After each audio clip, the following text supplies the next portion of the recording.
My dear student, I am going to teach you lesson 2 of reader Nelson Mandela, Long Walk to Freedom.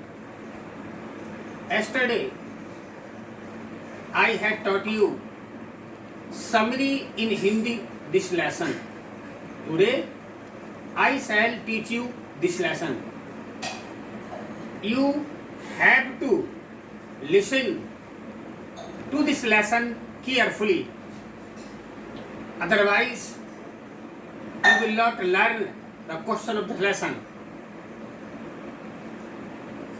10th May dawned bright and clear.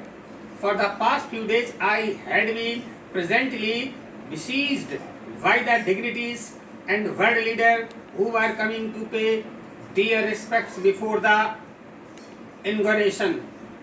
The inauguration would be the largest gathering ever of international leaders of South African soil. 10th May dawned bright and clear. 10 मई का उदय अधिक चमकीले व साफ के रूप में हुआ। पिछले कुछ दिनों में गणमान्य लोगों विश्व के नेताओं से मिलने में व्यस्त रहा था, जो उद्घाटन समारोह के प्रारंभ होने से पहले अपना सम्मान प्रकट करने आ रहे थे।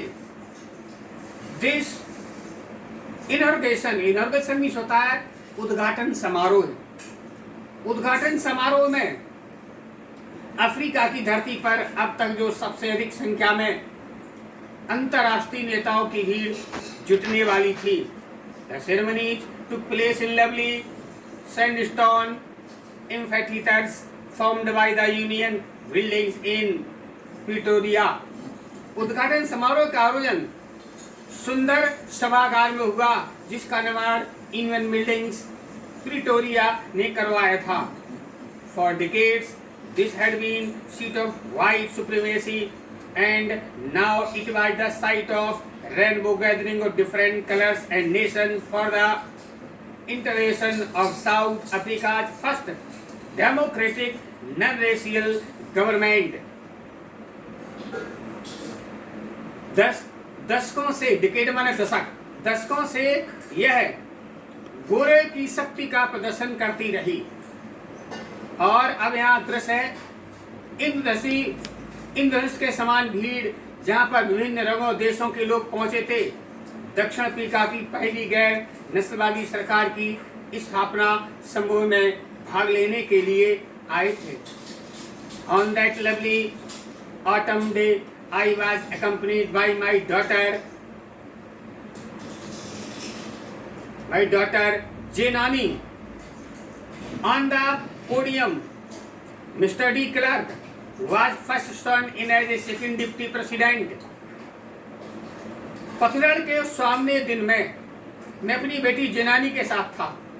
मंच पर सबसे पहले डी क्लार्क को द्वितीय राष्ट्रपति के रूप में शपथ दिलाई गई।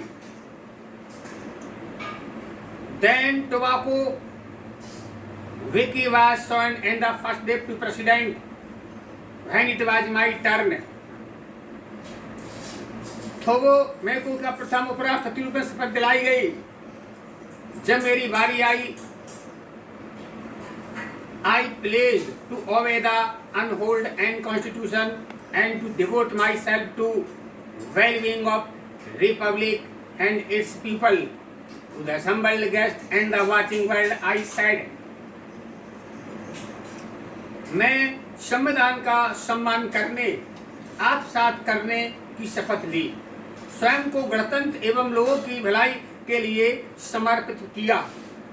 वहाँ एकत्र अतिथियों एवं दूरदर्शन के माध्यम से देख रही सारी दुनिया से मैंने कहा, today all of us do I present here confer glory hope to reborn liberty out of the experience and extraordinary human disaster that last to being must be born and society which our humanity will be proud. आज हम सब यहाँ इकट्ठे हुए हैं इस माध्यम से यश और आशा की नई स्वतंत्रता पैदा हुई है। हमारे अतीत मानव के बर्बादी के अनुभव के अनुसार जो एक लंबी हमारी यात्रा चली है, इसे एक अच्छे सभ्य समाज के रूप में होना चाहिए, जिसका मुझे गर्व का अनुभव करना चाहिए। We who were out of law not so long ago, हम बहुत से पहले बहुत कुछ खो चुके थे। Today we given that privilege to the host nations world our soil, संसार के राष्ट्रों ने जो आज हमें दिया है। We think all of our distinguished international guest for having come to possession people our country, हमारे देश के लोगों के साथ संसार के जो महान लोग एक अतिथि के रूप में यहाँ इकट्ठे हुए हैं। इन सब के बाद all common victory of justice, आज हमारे न्याय की जीत हुई, शांति की जीत हुई है और मानवता की महानता की जीत हुई है। We have at last achieve our political emancipation, we pledge ourselves to liberate our people from continue bondage of poverty, depression, suffering, gender and other discrimination. हमने अंत तक जो राजनीतिक स्वतंत्रता पाई है, हम इस स्वतंत्रता को आगे बढ़ाने के लिए अपने लोगों से लगातार उनकी गरीबी, उनकी बीमारी, उनके दुख, जाति रंग को नष्ट करने की हमने शपथ ली है। Never never again shall be, ऐसा कभी नहीं होगा। एक सुंदर भूमि will again experience oppression of by another, दूसरों के द्वारा लोगों ने जिस रंगभीत का विरोध किया है। The sun shall never set of glorious human achievement, एक मानवता का उपलब्धि कि सूरज कभी अस्त नहीं होगा। Let freedom reign, God bless Africa, ईश्वर हमारे अफ्रीका के स्वतंत्रता के राज्य को आशीर्वाद देगा।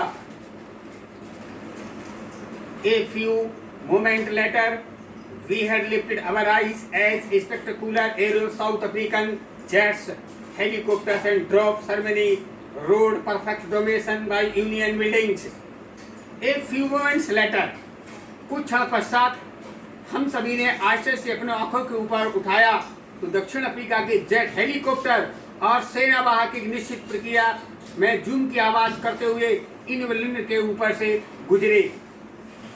It was not only display of pinpoint precision and military force, but also demonstration of the military loyalty to democracy, to a new government that had been freely and fairly elected. यह केवल सैन्य शक्ति का वास्तविक प्रदर्शन नहीं था, बल्कि लोकतंत्र की एक ऐसी सरकार जो स्वतंत्र व निष्पक्ष रूप से चुनी गई थी। Only moment before, highest generals of the South African Defence Force and Police, their chests bedecked with the ribbons and medals, soldiers gone by saluted me and pledged their loyalty. उन्होंने जो सेना की वफादारी का प्रदर्शन भी था, कुछ साल पहले दक्षिण अफ्रीका की सुरक्षा सेना एवं पुलिस के उच्च अधिकारी, जिनके सीने में दिने पदकों और रिबनों के दमक चमक रहे थे, मुझे अभिवादन किया और मेरे प्रति वफादारी की शपथ ली। I was unmindful of fact that not so many years before they would not have saluted but arrested me. Finally, a cavern of Impala jets and left smoke trail of the black, red, green, blue, gold of New South African flag.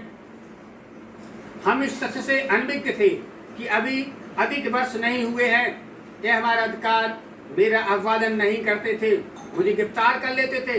अंत में Impala jets काला, लाल, हरा, नीला, सुनहरे रंग के धुएं को नए दक्षिण अफ्रीका के ध्वज में वी के पैटर्न में छोड़ते हुए हमारे ऊपर से गुजरे।